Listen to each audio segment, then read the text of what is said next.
Suatu saat sekitar beberapa hari lalu saya lagi di Bali, tiba-tiba aku dapat kiriman video di mana hakim yang adalah juru bicara dari Pengadilan Agama memberikan penjelasan bahwa gugatan cerai terhadap Paula dikabulkan dengan alasan katanya Paula itu istri durhaka dan ada pihak ketiga. Itu dalam hukum itu tidak ada. Di dalam undang-undang, baik undang-undang perkawinan maupun kompilasi hukum Islam, hanya ada alasan berzina. Hanya ada alasan berzina. Tidak ada durhaka, tidak ada laki-laki lain. Harus dibuktikan ada perzinahan, yaitu harus dibuktikan ada persetubuhan. Harus ada saksi. Itu namanya berzina. Ya. Kalau saya tanya Paula, jawaban Paula ini nih. Ya, ada bukti apa? Ya, Paula bilang gini. Bagi Bang Hotman, bukti selingkuh tidak ada. Bukti CCTV di rumah sedang ngobrol sama cowok itu. Ada ngobrol di meja makan, di kamar tamu, seberang kamar utama. Tapi posisi duduk berjauhan dan pintu tidak terkunci. Itulah WA DM dari Paula ke saya. Saya tanya cowok itu siapa?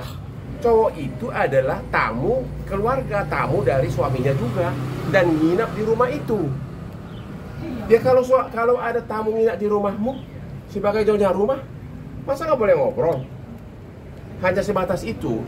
Jadi yang kedua, ada katanya asisten yang sentimen sama Paula. Dia kasih tahu ada cowok itu pernah WA isinya kangen. Nah ini kata kangen ini kan, kalau Hotman ngirim sama istri orang bisa ribuan kangen, I miss you. Tapi kan itu bukan perzinahan dan belum tentu itu merupakan bukti perselingkuhan. Artinya kalau memvonis seseorang harus karena ada kepastian bukti. Apalagi mengumumkan ke publik itu salah total. Makanya saya bilang sama Paula, kamu jangan ke komisi yudisial karena substansi hukum komisi yudisial tidak berwenang.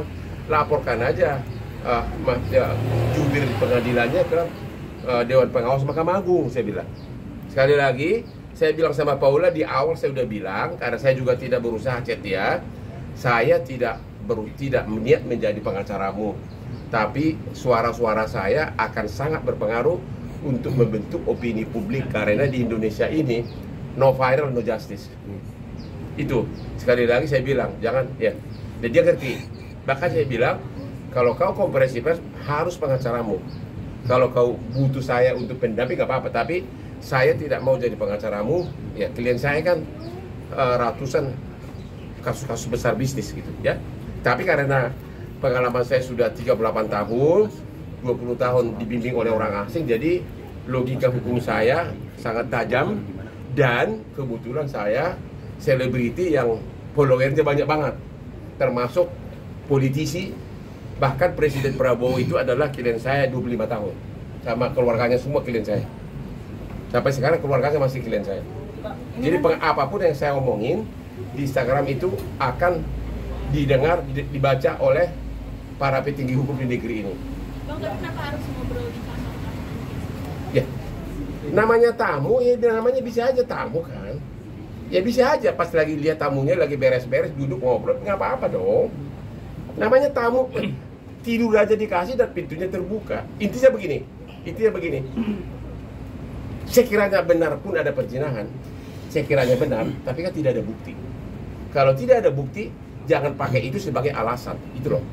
Kalau nggak ada bukti, ya jangan dong, jangan bilang itu.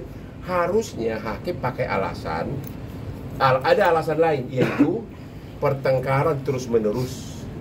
Dan mungkin gara-gara itu mereka bertengkar. Nah, tapi alasannya bukan karena perzinahan.